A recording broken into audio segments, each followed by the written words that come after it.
overview of the tournament, and let's dive into the action, Yasser. Yes. And you can see Fabiano with the white pieces goes for something relatively solid. But I believe Nepo wanted to play a mainline Grunfeld, and with the G3 Bishop G2 system, D5 isn't that effective.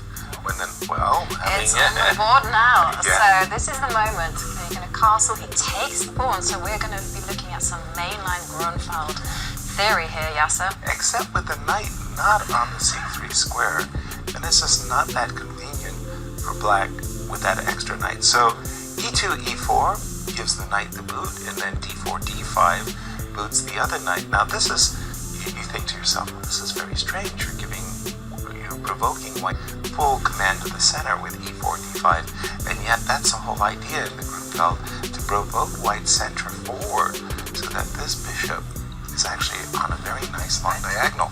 Now, whether it will pay off, it's a little sketchy. Again, this Rook is a new, E1. kind of newish move. Rook E1, knight moves back to B6. There was pressure against the D4 pawn, so white just simply pushes the E pawn in order to bolster the center. Now, I remember a game between Magnus Carlsen and Anish Giri, where Anish on the black side played Rook E8 as a prelude to E2, E7, E5. That was from Tata Steele and Mike Anze. It was a game that Anish actually won against the world champion. And so there's still, in theory, takes on E5 with the pawn. Yeah, there was just too much pressure there, so I've seen one game on my database. One. Despite this being like a position where it's relatively familiar, we see black employing the plan of E5 breaking up the center, but just the one game, Yasser, knight takes E5 was the response by black. I'm really not too sure how white is supposed to get an advantage with knight takes E5. Well, Fabi is playing this as if all part of his prep, but I'm looking, and I do see that this bishop is looking very nicely, and so you shut it down with the move C7. C6 is a lovely move, also controlling.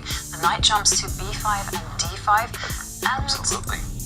now is the time for white to decide how they're going to develop the dark square bishop.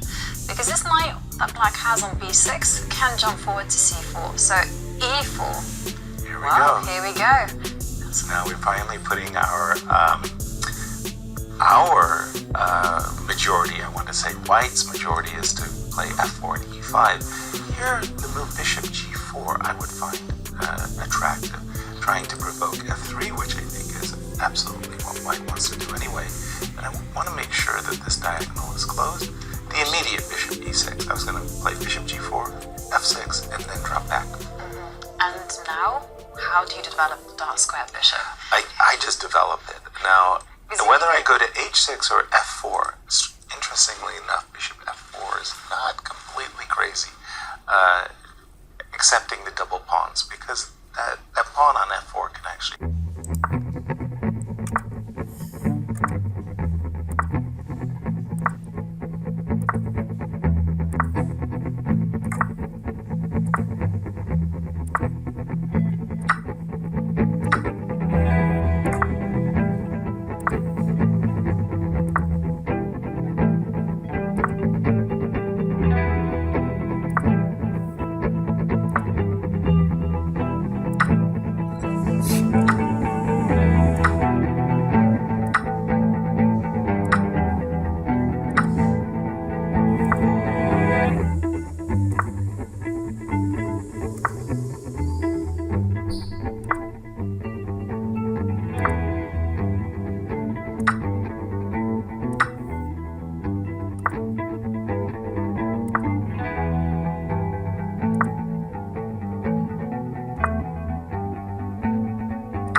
we see Fabiano down to 30 seconds on the clock, and f5. Beautiful move there from Jan, just bolstering the knight on e4.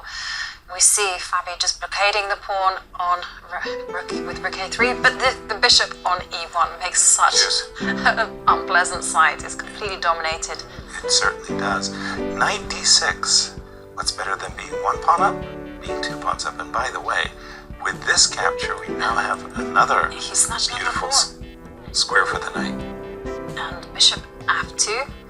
We have seen that Fabi is very resourceful. We saw him survive a completely miserable position against Wesley. So with seconds left on the clock, we'll have to draw on those instincts to survive this one. Exactly. Bishop f2, great move, covering the e3 square, and he's had to play very quickly.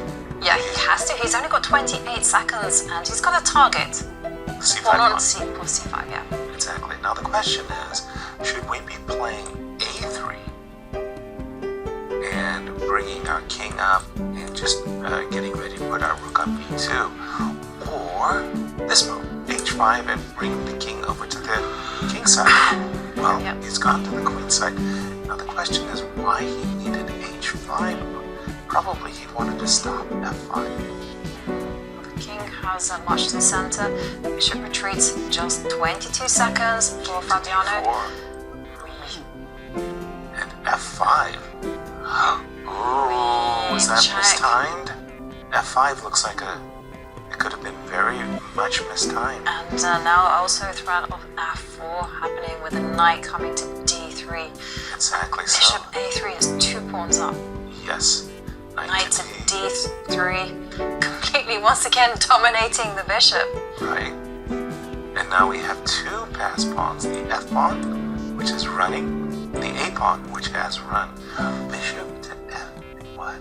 Yeah, bishop f8. The f pawn is throwing some checks. I think this is time to resign. And you see resignation. Wow. What a start for Jan. And what a bad